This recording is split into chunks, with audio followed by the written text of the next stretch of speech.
Have you ever wondered what it's like to start your own podcast? Have you ever wondered what goes on behind the scenes of your favorite podcast? Hi, and welcome to Good Talk with Tiffany Santana, where we have good talk with great people who help us live our best lives. This is episode 6 of Good Talk, and this is a critical time when many podcasters quit. I'm in this for the long haul, so I wanted to celebrate this episode by sharing with you some of the things that have happened on my journey as a new podcaster.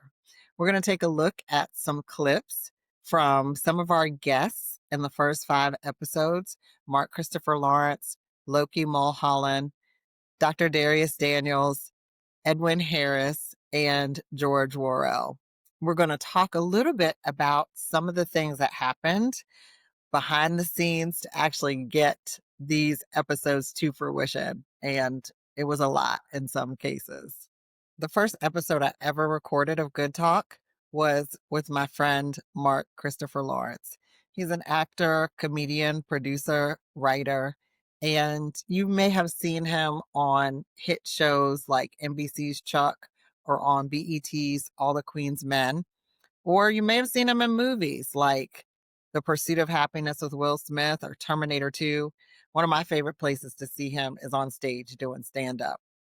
The day that I recorded this episode with Mark Christopher Lawrence, if I could tell you every single thing that went wrong, everything that could go wrong went wrong.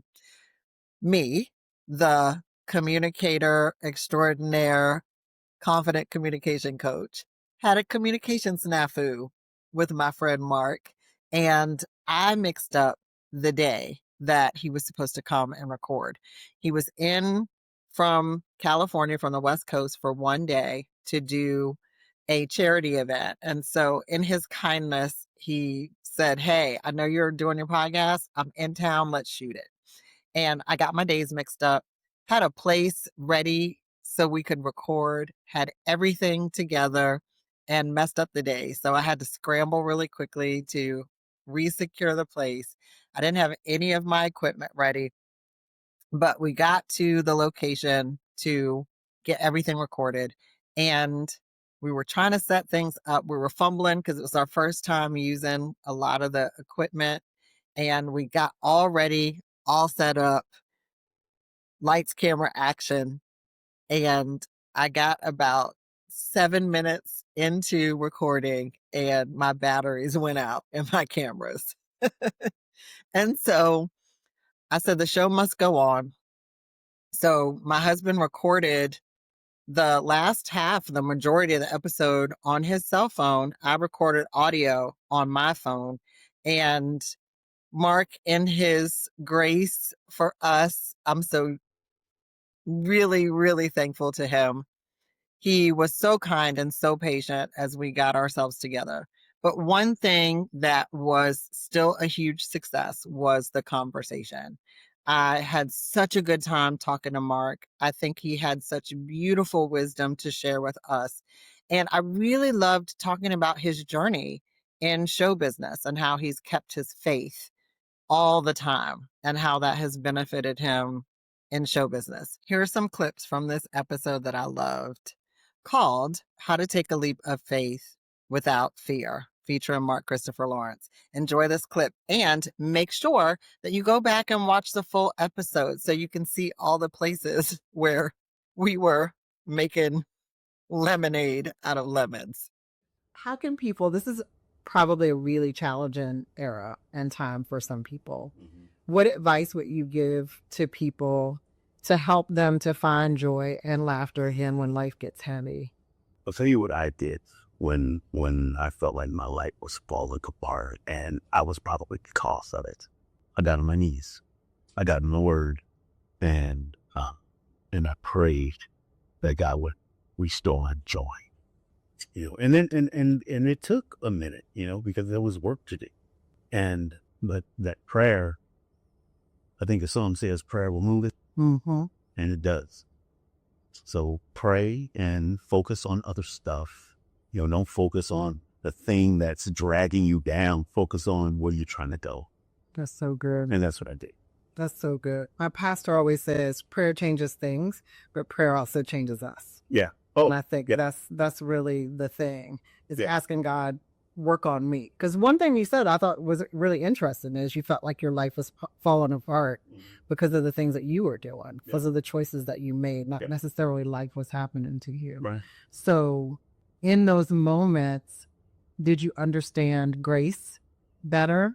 Or did you already have an idea of grace and that's why you felt like you could just start crying? I grew up in the church, so I know that stuff. And in that moment, what I did was the first thing I needed was to stop waking up at 3 a.m. Like that. So I read everything that I could read about anxiety in the Bible. What does the Bible say about anxiety? Be anxious for nothing. And once that clicked, that went away. Wow. And then it was, okay, you can't just hide from the world at this point. Now it's time to go out and do what you do and do it better. And because I was literally just going through the motions, I would go to the comedy club, do my set, and do the same set, wouldn't caring if it was funny or not, just go and do it. And I mean, I'm always funny. I always feel like if I'm going to say it's not be funny, but I just rushed back to the house and that was it. So then I prayed that I could get back out and enjoy life. And then once all that stuff is gone, and the forgiveness, I had to pray for forgiveness for myself. Yeah, because if Jesus could forgive all of us, who am I not to forgive me? Wow. And once that door opened, then I was off and running. That's really powerful. Yeah. And I think people underestimate the power of forgiving themselves. Yeah. I think forgiveness can be a challenging concept anyway. Yeah. I think sometimes those of us, especially those of us who work hard and we want to be excellent and we have family, like you said, you had a good mama, have family that are looking at you and you care that they're proud of you. You feel like sometimes when you mess up, you mess it up completely. Yeah. And so, forgiving yourself is so powerful. Yeah. It can be really powerful. So let me ask you this then.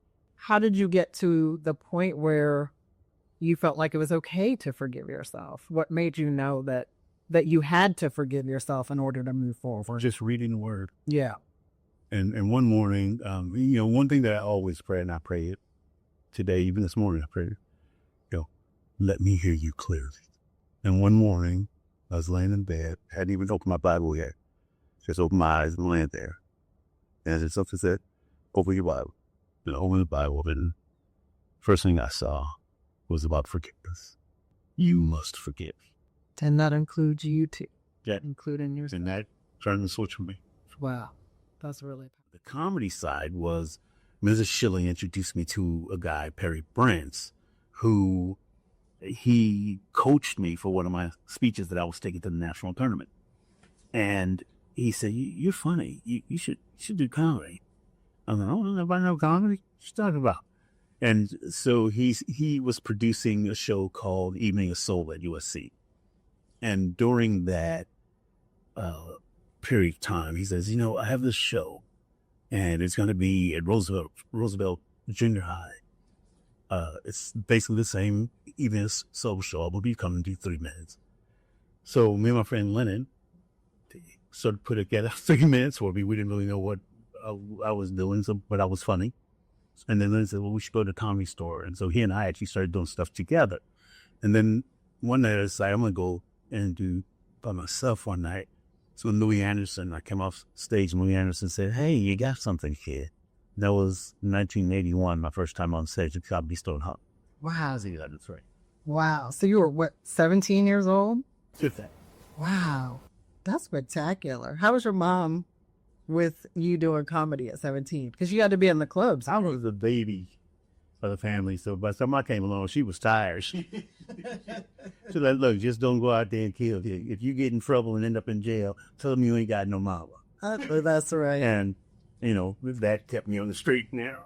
That is so neat. I was an English teacher I don't know if you knew that. No. I was an English teacher for 10 years. So it's exciting that it was an English teacher that kind of nudged you into Yeah. what you are now. I would call her, every milestone. My first professional play was at the Los Angeles Theater Center, Anthony with Padra.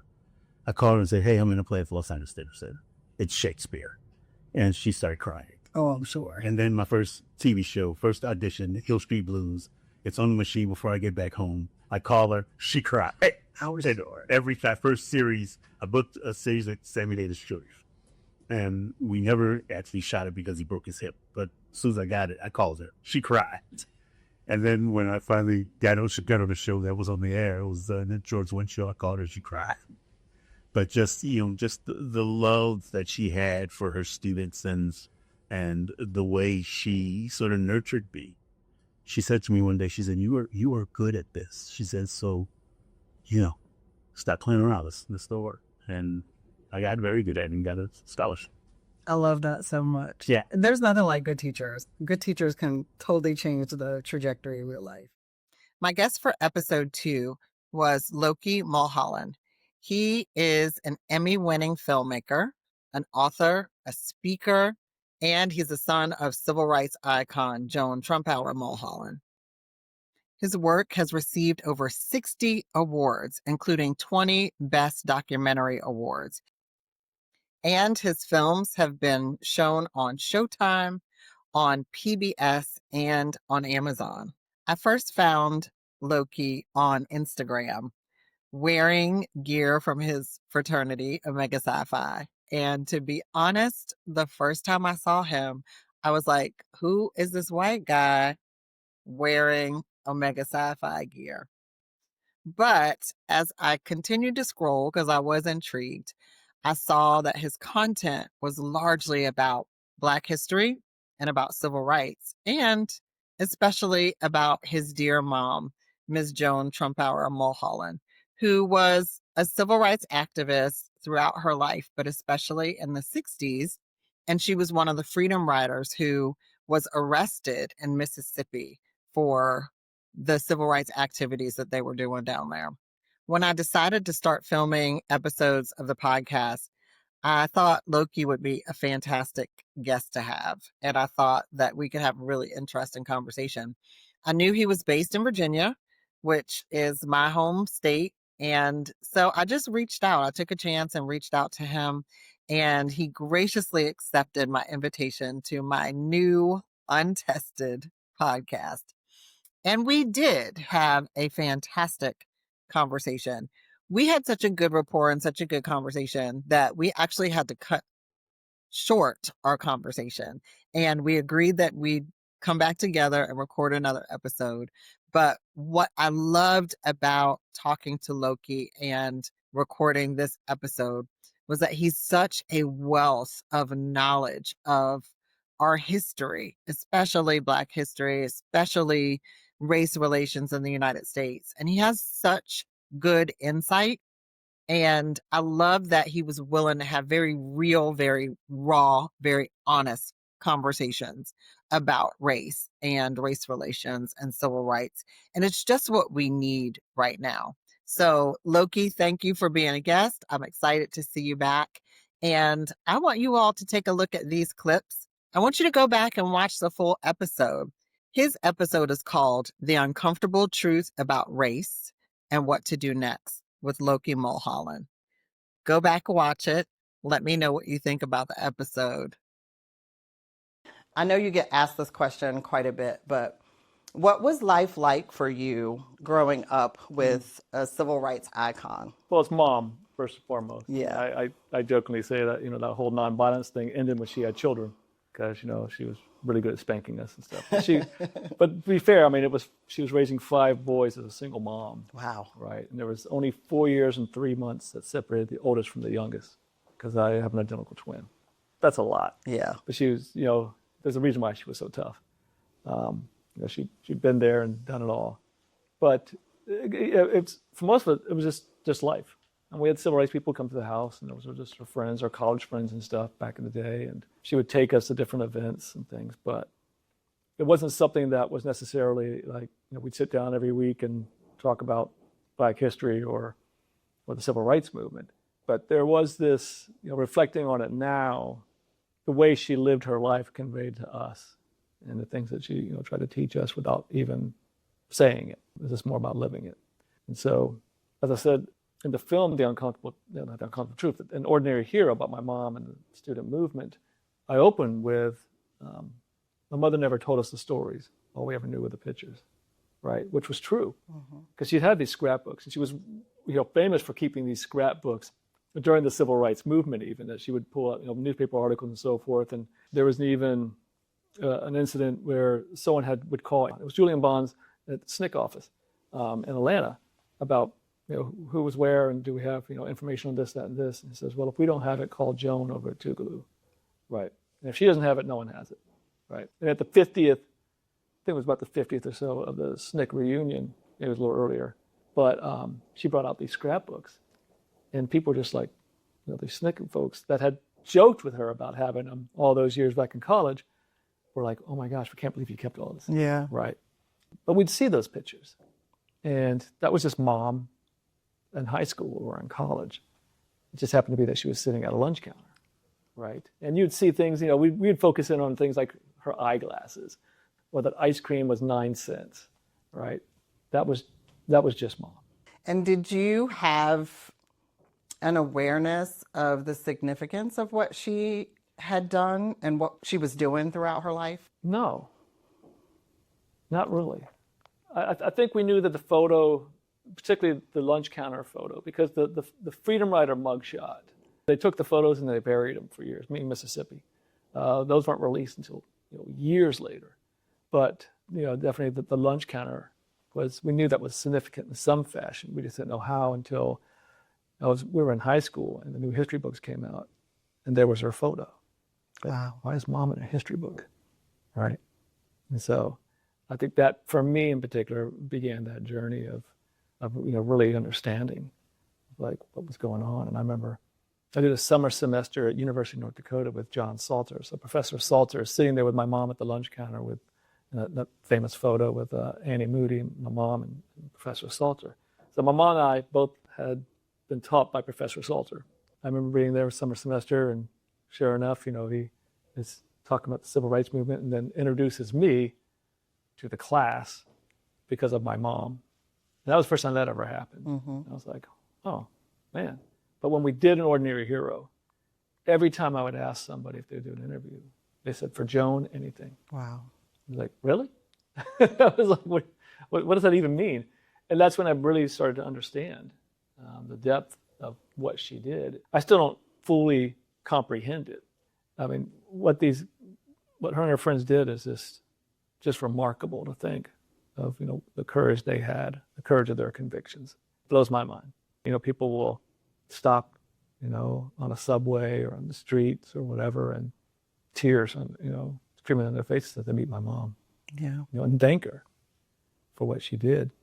And we're seeing this new generation as well, coming up and learning about the story and going, wow, because you did, I can, right? It's humbling, I don't want to measure myself against what she did. I never could, but there always is that. My mom and I are a little competitive, so I recently was inducted into my high school's Hall of Fame. I saw that. So I was like, yeah, you weren't inducted to yours, Mom. And I was like, oh, wait, that's right. She's in the Mississippi Hall of Fame, the Civil Rights Hall of Fame. Never mind. Like, darn it. She got you there. But I'm just a remarkable life. Absolutely. Now, when you talk about lunch counter, for people who maybe are younger and they're completely oblivious to any of this, what was happening at that time? Well, you have to go back to 1960, February 1st, 1960, in the A&T 4. Now, it was the Bennett Bells who came up with the idea. So it was the women always come up with the ideas, and then the guys jump the gun, get all the credit. But it was the A&T 4 who sat down, and that became the fuse for the student movement of the modern civil rights movement. There have been other sit-ins before that, but this just became that flashpoint. And within days, there were thousands. Within a month, there was tens of thousands across the South and, quite frankly, the country that were doing sit-ins. And these were at these lunch counters like the Woolworths. So you have to kind of imagine take a five and dime store, a dollar store, and add it with a McDonald's, and that's a Woolworths. But you had these lunch counters that were these massive counters, that would stretch 50 feet easily. And, you had all these stools. And now you could buy things on one side of the store if you were black, but you could not buy food at the other side. Same store. But if you wanted food, you had to get around back, or there might have been a special section of the counter where you could get the food. It was against the law to sit down at a counter together and eat. And so that was just one of those indignities that the students felt that they could do something about. And so they did. That's really great. And you wrote a book recently called Get Back to the Counter. Yeah. Inspired, I'm sure, by that. You want to tell me a little bit about that book? Yeah, well, so we have kids' books. We got the films, My Mom's Story, but we didn't have my mom said adult book. I'm like, Mom, that's not what that means. It's a book for adults. But so I wanted a book for adults, and really high school and up. But I didn't want to do a straight biography. So what we did was we dove into my mom's stories and found these 7 principles, 7 lessons from a civil rights icon. And the idea for the book was biography, but let's put some actionable plans into this. So it's kind of this sort of self-help book in a sense, but a lot of folks have taken it as, well, this is how we get back to the counter, right? This is how we, get back to the action, because this is what they did. These were the principles that my mom lived by, so we can do the same thing. Really what the title really means is I asked my mom, I said, what were you thinking when they dragged you off that stool and through the mob? And she said, get back to the counter. It was that singular focus. And that's kind of the thing in life. How do you have that singular focus that when life drags you down, that you can get back up and get back to what your mission is in our society. So it's like, we can do something. And my mom and I were just recently speaking up in Pennsylvania, and that was, something that was said. But I mean, with everything going on, it's like there seems to be so much. What do we do? What do we address? I said, well, all of it. It's all evil, right? But we just need to do our part. And it's something my mom had said, that's in our book, is, I can't do everything, but I can do something, because doing nothing is not an option. And the formula is simple. My mom tells us all the time. Find a problem, get some friends together, and go solve it. And people, yeah, but what about this? What about that? She goes, let me one more time. Find a problem, get some friends together, and go solve it. The tools and everything else, that's available today that we have, that's one thing. My mom, they had mimeographs, and probably most people right now have no idea what that is, and dimes in their pockets for the payphones and stuff. And we've got all these other tools that they couldn't even dream of. And yet, look what they did. I mean, they literally changed the course of history and ended, institution of segregation of racism called Jim Crow and segregation, right? They did that. So this was under the threats of, like my mom, on the Klan's most wanted list, and people were killed. We're not facing that right yet. Who is it us? Who is it? Let me phrase that. Who are we to say that we can't do something?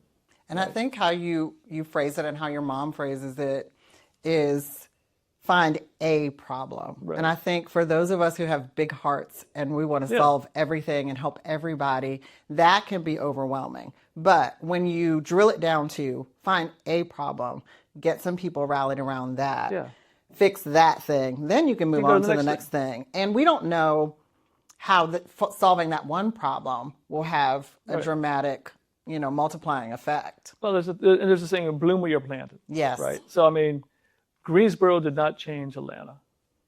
And Atlanta did not change Jackson. Right. Jackson changed Jackson. Atlanta changed Atlanta. Right. You got to work where you're at. We tell students when we're doing assemblies at schools, we're like, don't try to change the world. That's what we always hear. Change the world. Mm-hmm. It's like, no, don't change the world. Change your world. Right. Whatever that might be. And that's what they were doing, was changing their part of the world, and just continued to grow from there. And other people were inspired to do that. Dr. Darius Daniels is my pastor, coach, and mentor. And he has been one of the people over the last 3 years who has had a tremendous and influential impact on my life. If you know anything about Dr. Darius, he is one of the most phenomenal speakers on the planet. And he is busy. He has a full schedule, being a husband and a father and leading a multi-site church and leading businesses in the marketplace and speaking all over the country and sometimes in other countries.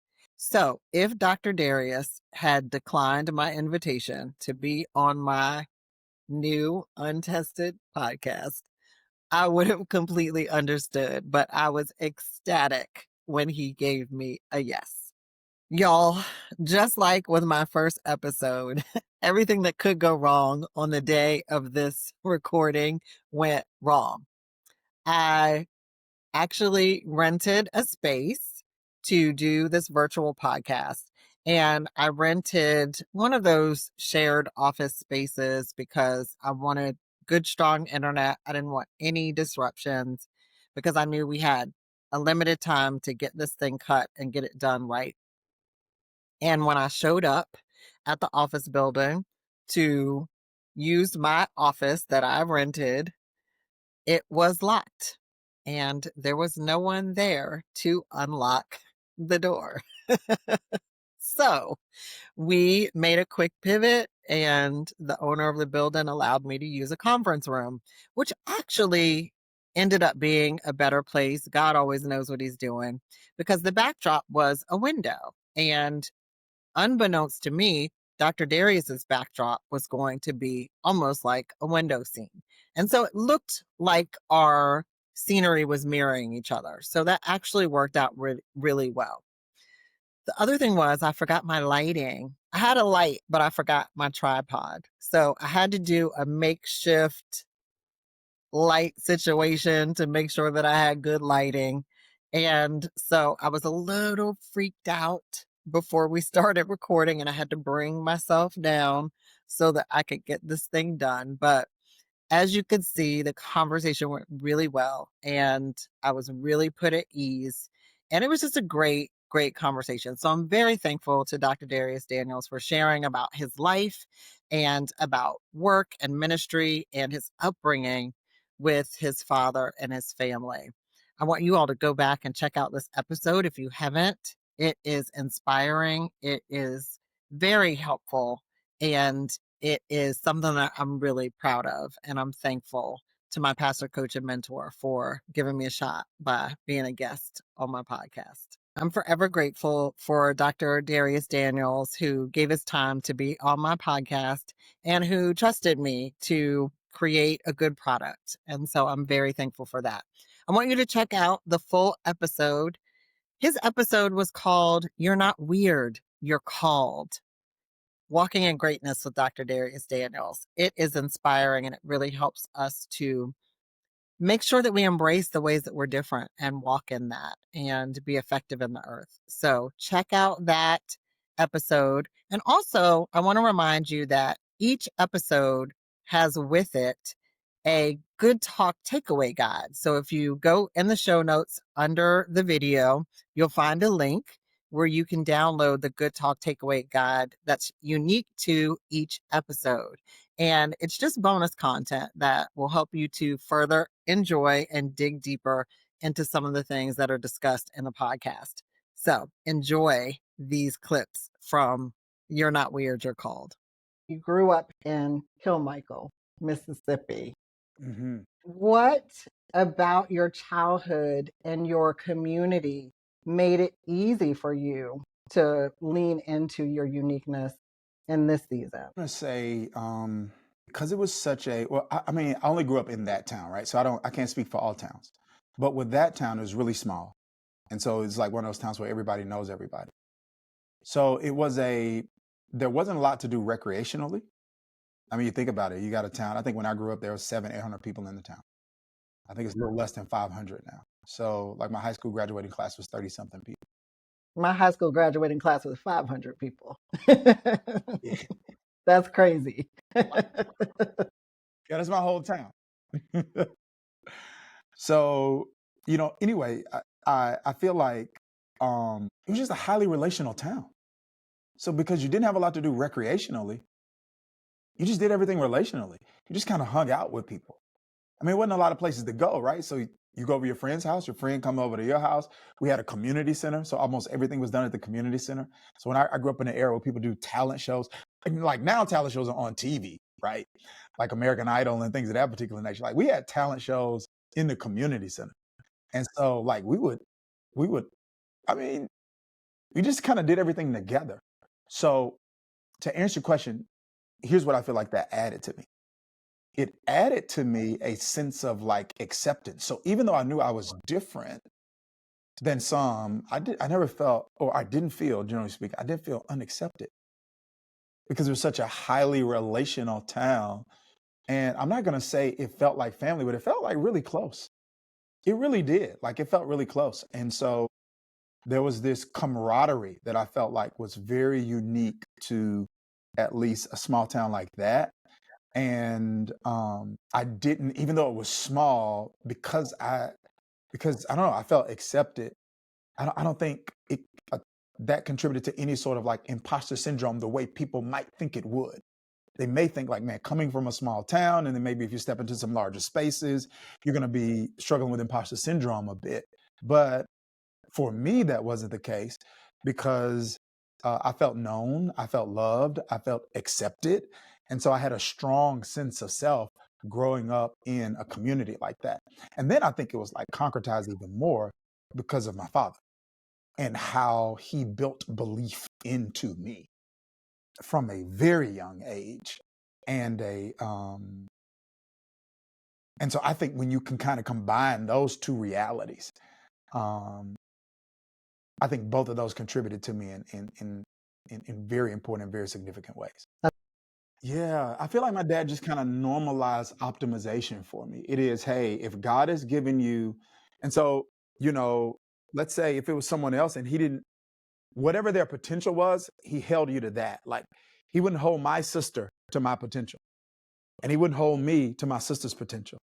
It was like once he got a sense of what we could do, his expectation was simple: do that. And I just kind of feel like that built in me, like, hey, you normalize optimization. You God's giving you potential, God's giving you the ability, you need to maximize that. And now here's something else, Tiffany, I've learned. Maximizing that in is gonna look different in different seasons. You know how we have this term like best version of yourself? I feel like the best version of you can be the best version of you and it look different in different seasons. So I had someone tell me one time, they were like, hey, are you kind of like under a lot? You're managing a lot, da da da. I was like, yeah, I am. And then the person said to me, it was like, I can tell, because they were like, I can tell. It's like I listen to you a lot, and I don't feel like this is the best version of Darius Daniels. This is what the person told me, and I was like, I knew what they meant. I felt like it was them expressing empathy, but internally, I was like, I heard it and received the empathy, but internally, I completely disagreed because considering all I was carrying in that season, what you were getting was the best version of Darius Daniels. Yeah, So does that good. make sense? Yeah. When you look at everything that I was navigating in that season, what you got was amazing. Like what you got was fantastic. And I think sometimes there's this assumption that showing up at our best means showing up the same way in every season. But if somebody just put a parent in the ground, you cannot expect that person to be as jovial and as gregarious and as outgoing as they were when their mom is sitting right next to them. They just left a funeral. And so if someone says to them, this is the best version of you, it's almost like borderline insulting because it's like, you aren't giving me permission to show up as my best considering the circumstances I'm managing. And and I feel like I said all that because I felt like my dad, he wasn't rigid. He was fluid and flexible and was like understood what my best might be based on the season that I was in and what I was carrying, right? So like the way he was on me, like my senior year in high school, he wasn't on me that way when I was acclimating to my first year of college at a very academically rigorous school that people like me, being one of the top of my class in high school, got in on probation, this school, because of how behind my school actually was, right? They were taking SATs, we taking ACTs, right? So he like gave me that year to get my head wrapped around it. And then like that second year is when he kind of leaned in a different way, because he knew like, hey, he is giving me 100% effort. Darius is giving me 100% effort with the resources he has available this first year. And no, it's not like his senior year in high school, but this is the best version of Darius in the first year at an academically rigorous school that his school did not prepare him for. Now, once he's got a year under his belt and he's learned the ropes, now my expectation of him is higher. So I think that even translated into like the permission that I would give myself. But yeah, when that person said that, I was like, man, I know they mean well. I just disagree. You know, I disagree. And if there's an expectation for me to show up the same way, I think even if it's well intended, it's just a bit misguided.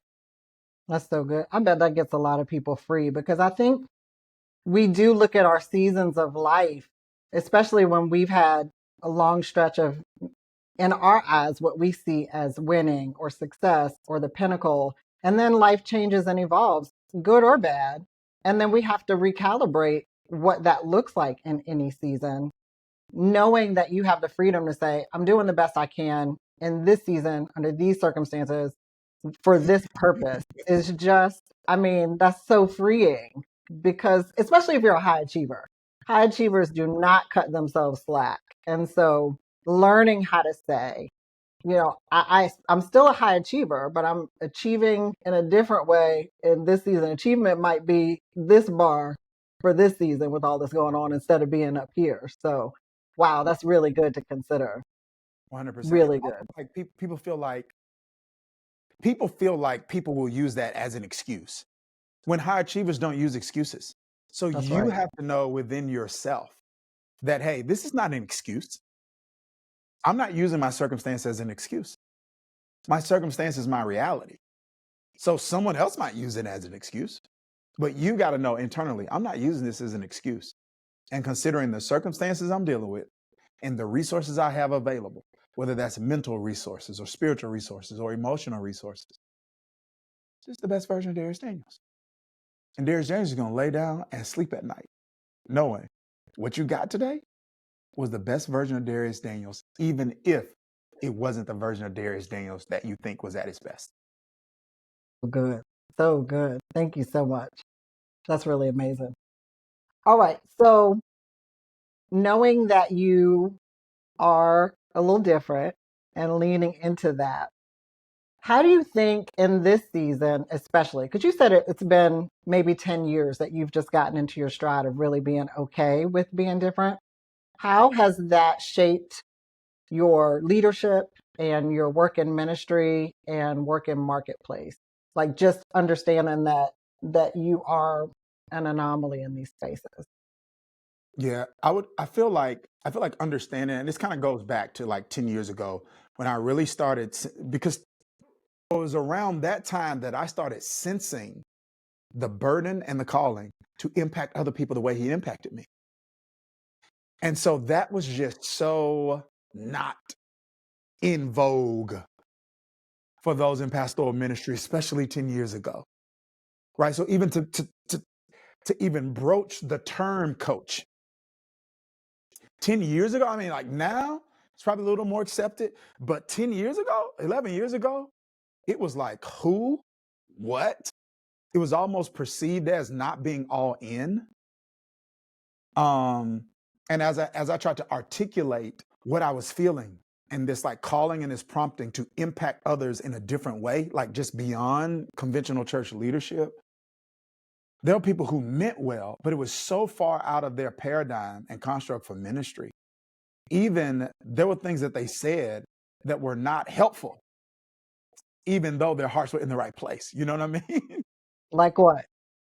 So one thing one person said was, "You're not Tony Robbins." So But you're when not. I said that, That's okay. I know, right? I know. It's like, man, you are a preacher of the gospel. You are not Tony Robbins, and da da da. And so I think he thought I was struggling with identity when I wasn't. Just like John said, I am not the Messiah. I'm not trying to be Tony Robbins. And I think he felt that I was struggling a bit, probably with. I think I don't. with identity, maybe accomplishment, and he was doing his best, I think, to try to align me back to the lane he felt like I was supposed to run in. But what I was trying to articulate was, hey, I'm not called to a lane. You are. And there's nothing wrong with that. And you do amazing in this lane. And if you weren't in this lane, you wouldn't be making this impact you're making in my life.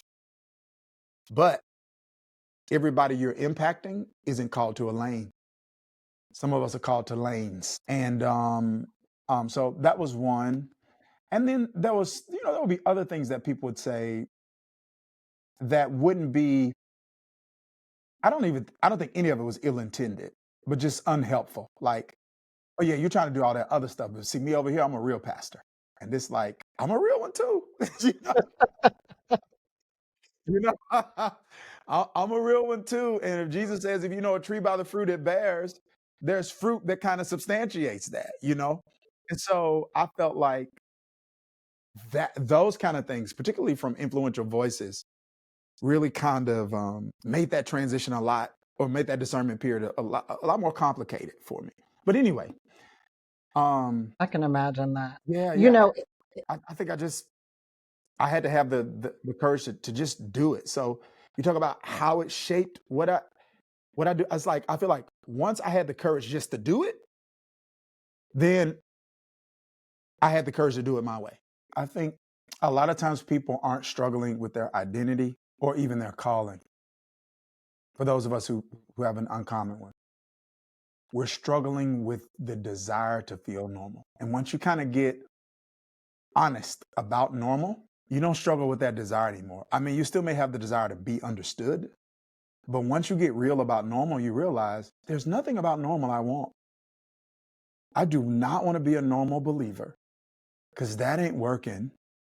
I don't want a normal marriage because half of them don't make it. And we don't know what the percentages are of people who are actually unhappy, right? I don't want normal finances. I don't want a normal, like, emotional life. So normal's not working. the episode with my dear friend, Pastor Edwin Harris, was riveting. Edwin Harris grew up in a religious cult from the time he was 7 to about the time that he was about 15. And although I read his book, From the Cult to the Pulpit, listening to him give details of his story, I just hung on every single word. It was so powerful and so moving.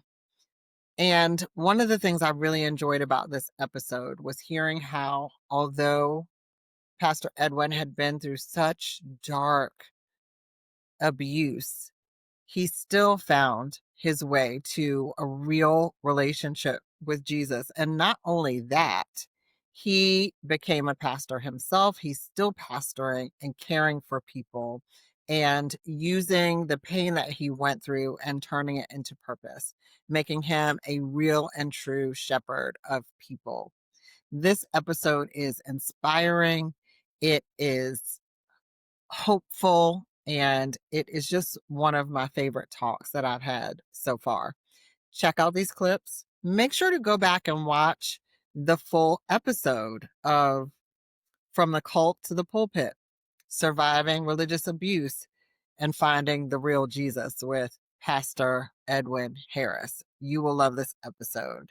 And don't forget to download your Good Talk Takeaway Guide for that episode. I want to jump right in. You Okay. grew up in a cult. Talk to me about that. What was that experience like? Sorry, I just took a deep breath because that's what the whole experience was. It was a deep breath. It started when I was a child. It started when I was, uh, like 5 or 6 years old, and was what I call, and you'll see it in my book that I'll mention later. But I call the first 5 years of that experience was a time of brainwashing, and I had no idea that at that time I was only a kid. So I was like literally, I was born in 1969. We moved to Michigan in 1975, 76, bought a bunch of trailers. So this small church from Chicago moved up to unincorporated Allegan County, Michigan. And once we moved up there, we started a community. You got to be careful about communities. But we started a community, and the leadership decided that they were going to use the Bible, bad theology, brainwashed us, only used the Old Testament, skipped over Matthew through Jude, included some Revelation, which of course is end time, as a scare tactic. And so I knew nothing about grace, nothing about Jesus, knew nothing about propitiation, redemption, the way I know it now. And so they used the Bible, they brainwashed us. And around 1980, 81 is when, so about 5 or 6 years in, I'm now about 11 years old, they started whipping the children. Um, and I remember my brother and I, because it was about maybe 6 or 7 teenage, well, not teenage, young boys. I was eventually became a teenager, but it was this small nucleus of us that was part of that initial whipping. And I remember my stepdad using his belt to do the whipping. I don't even know what we did, some small infraction, but they decided you're gonna get a whipping. And so some of us got a whipping. And then eventually just kind of snowballed from your parent whipping you in public with their belt to them using a stick and the parent not having to be there to them eventually moving from it just being a child to whipping adults and then moving from two people holding you to them building what they called a whipping block. So it's a colonial style apparatus when you lock in your head, lock in your wrists, lock in your ankles. And so you're in a kind of a crossed over position, and they were trying to find the hardest wood that they could find. So either it was a branch from an oak tree. Eventually, there was this cane that the leader brought back from, I think I want to say Jamaica. He did some ministry trip, and he brought back some cane, and they used that for a long time because it just didn't break. And then after it finally broke, which I think is insane when you think about after multiple whippings, eventually it breaks. They then decided that we're going to use an axe handle. So the meaty part of the axe handle, and it's what they end up calling. They even gave the stick a name. They called it Big Mac, and they wrapped the end. They wrapped the meaty part of the axe handle with black tape, and they took the whipping block, placed it inside of the church. And so the whippings took place primarily. Now there were some whippings that took place outside of Saturday because Saturday was the day that we had service. It was Wednesday night Bible study, Saturday service. And so typically, if somebody was scheduled to get whipped, they would get whipped either after Bible study or on a Saturday after service. At the end of well, not after, but at the end of the service, everybody clapped after we got whipped, whether it was an adult or a child. And so there was this fear, there was this oppression, there was this control, there was this power that was kind of unleashed on everybody. Um, it was bad. How did I get out? So so the leader, like many cult leaders, they sleep with single women or women who don't have a husband there on premises. And so he took a liking to my mom, and my mom resisted. Now, these are things I didn't know until I found out later, but there was a resistance to him.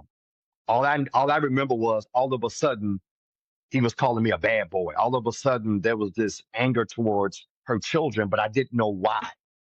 Um, but I remember one Saturday service, he got up, was getting ready to speak. He started crying, and he made this announcement that my mother, that he was kicking her out. She had to leave. And they told the guys, take her and her kids, um, put her in a station wagon. Now, mind you, I told you at that time it was 7 of us. So my brother and I, from my mother's first marriage, We wanted to stay. This is how sick I was. We wanted to stay. And he agreed to let us stay on the camp. But my other 5 siblings had to leave with my mother. The leaders, got in the car with my mother before they left and made her sign a form or a document that says that my brother and I was the property of, that she was agreeing to leave them there and whatever the case may be. But they had guns when they were doing it. So they actually forced her to do that. So she left. They dropped her off in Chicago. She reconnected with the one who abandoned us, reconnected with my stepdad. Now, mind you, when she left, wasn't no cell phones back then, wasn't no technology back in the early 80s. So I had no clue if I would ever see my mother again. Like I had no clue what next would look like in my world. I was just living day by day. And one probably about a month and a half after she left, it was a Saturday while service was going on. A car pulls up outside with the police. It was my mother coming back to get her sons.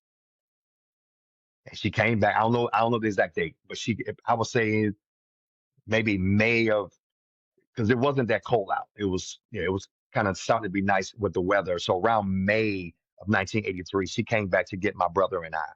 And I remember getting in that car, driving all the way back to Chicago. And all I kept saying to myself, the Lord will provide. Thinking, this is how messed up I was. The Lord will provide a way for me to go back. Because I had been, such fear had been placed in me to think that this is the way, that this cult, this is, the white man is the devil. We're the chosen children of Israel. And that was this whole, um, and it wasn't until, after a little while of being at home, maybe 6 months to a year or so, that I started realizing, hmm, that probably wasn't the best thing for me. And so I started getting acclimated to Chicago, school, the reality, because of course the cult got broken up because after I got kicked out May of 83, July 3rd of 83, my best friend, who they beat him so much, oh my God, that he died of internal injuries. And they put him in the back of a pickup truck and dropped him off at the hospital. And so that's when they broke up the cult there. They took 66 kids into state custody. And 2 years later, we were in federal court and I had to testify. And so it was in that. So between me 13, 14, 15 years old is when I began to kind of realize I'll never go back there, but I had no clue of like what next looked like. I had no clue of what normal was. When I tell y'all, I love my friend George Worrell. I met George Worrell probably around 2014. We were actually on the set of a local morning TV show here in DC, and he was on promoting style and giving style tips. And at the time, I was a personal trainer and I was on giving health and fitness tips. We had a conversation in the green room and we just hit it off like we had known each other for years. He was just one of the most genuine, most kind, most warm and welcoming people I'd ever met. And we had an instant connection. Over the years, we've kept in touch. We've supported each other's endeavors and supported each other in the things that we're doing in the community. And when I started this podcast, I knew that he had to be one of my guests.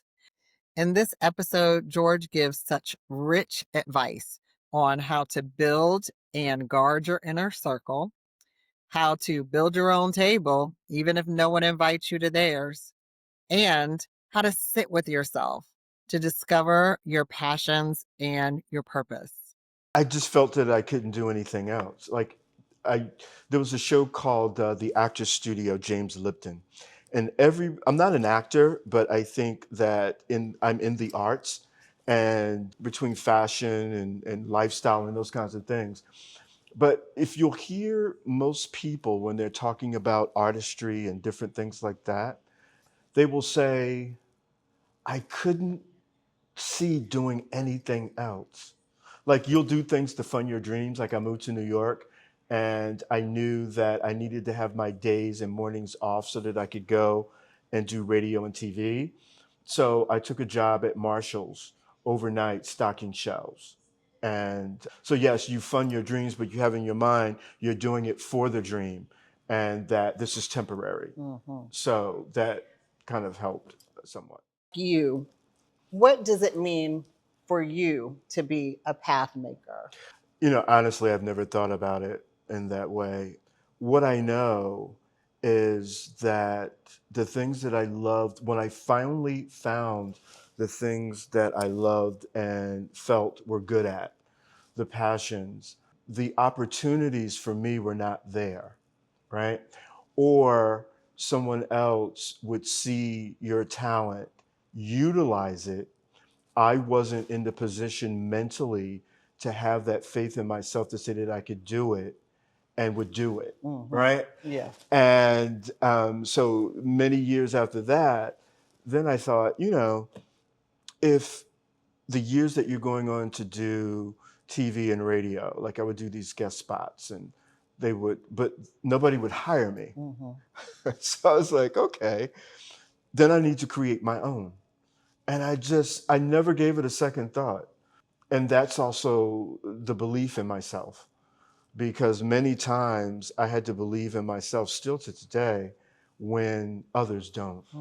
And my faith, my trust in God, and that it's going to work out, you know? Yeah, somehow. I'm so curious because I think we're cut from similar cloths. When you looked around at the things that you wanted to do, and you either saw that there weren't many opportunities for you, There or were none. None.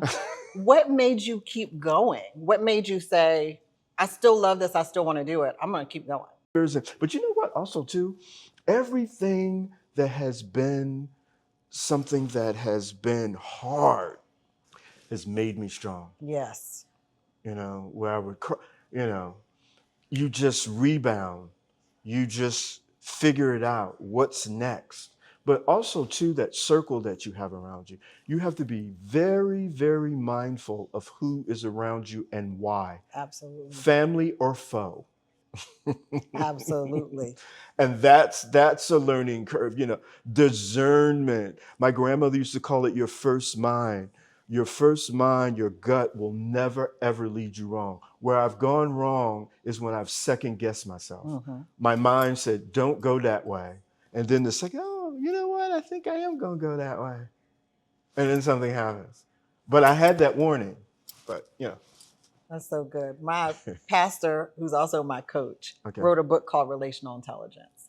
And it was so revolutionary for me because in that book, it talks about where to categorize people in your life and figuring out who that circle is, who's a real friend, or who is in your life that you are supposed to mentor, or who's in your life that's supposed to mentor you, or who's just an associate, or who shouldn't be here at all. And really thinking critically about who's in my circle and for what, because not everybody is supposed to fulfill every role. And that has been really helpful to me too, making sure that I'm clear on who's in my inner circle, what role they play in that circle, and really having people around you that encourage you and that cheer you and push you forward and tell you the truth. Yeah, tell you. But for someone who feels stuck, and I know that in this environment, there are people who are losing their jobs. They thought they had a good government job that was lasting for 30 years, and now that's not a reality for them. There are people who are in life transitions, and they just feel like things aren't happening for them. So what would you tell someone to do? One practical small step that they can do this week to create an opportunity for themselves. Get in a space that is quiet. Figure out what you love, what you would do for free. There were things like I would cook for free, I would plan an event for free, and I would buy clothes for free. And I would talk for free. Whatever you do on the side that you love, is what is going to bring you money, right? And for me, I'm paraphrasing. There's a doctor, her name is Dr. Susie Owens. And I'm paraphrasing. She has a mantra. It says, "Some trust in horses and some trust in chariots. She trusts in the name of the Lord, and Yes. so do I." Yes. Right? So you're going to have to trust in something. I'm not telling you who, what, where, when. But for me, it starts and ends with you. If you look at your passions about what you would do without getting paid and you're good at it, right? Baking cakes, pies, something, right? Figure it out. It's there. Like I figure stuff out on my sofa watching an old movie or going to my Tumblr page and be something, look at something that inspires you. My Tumblr page inspires me when I'm looking at different designs, not clothing so much, but designs for homes or things like that. I'm like, oh, and figure out how you can do what you see with a twist. Thank you so much, Good Talkers, for watching episode 6 of Good Talk with Tiffany Santana. Don't forget to subscribe, to like, to share. And in the comments, I want you to ask me some questions about my journey as a new podcaster, or just give me your feedback or comments about the episodes and the clips. Most of all, I want to thank you for continuing to watch this podcast, this thing that I'm loving to do. And I thank you so much for your support. And I look forward to bringing you more good talk with great people who help us live our best lives. God bless you.